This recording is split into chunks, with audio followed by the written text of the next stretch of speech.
most difficult tasks that we've had to do is working within the constraints of our robot to make sure that we're legal in everything that we do.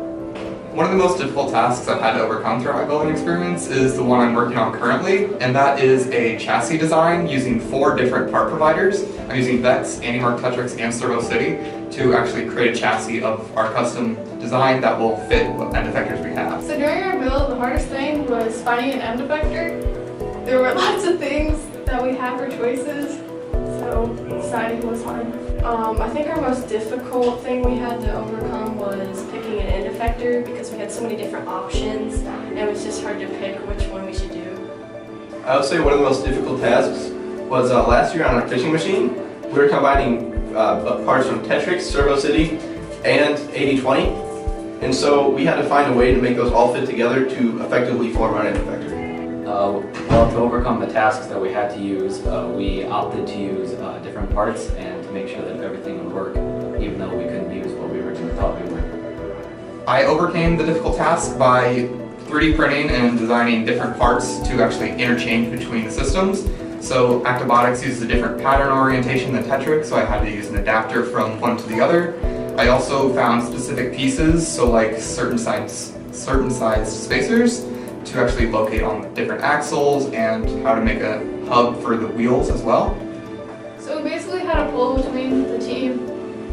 We decided that clamps would be good to start off with the first competition. How did you overcome the difficult task? How did I overcome this difficult task? Well, when we first started trying to make the part, or the end effector, the parts weren't made to fit together. They were by separate producers. And so we used the CAD software that was available to us to make adapters that would allow the parts to fit together and effectively form our end effector. We kind of just like decided as a group that what we should do and what would be best for our robot. I chose to become a part of the build team because the build team was very friendly, and it is something that I like to do because unlike CADing or programming, I can actually touch what I'm working on.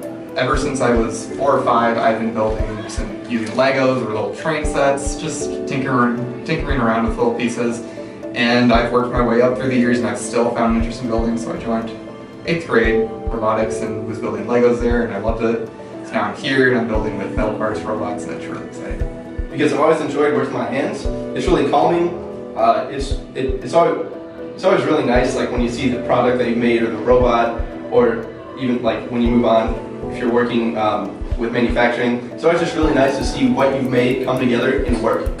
Well, my future career would be do something with robotics, so I think it'd be really beneficial to learn that skill early on. So what is it like being a woman in building? Difficult.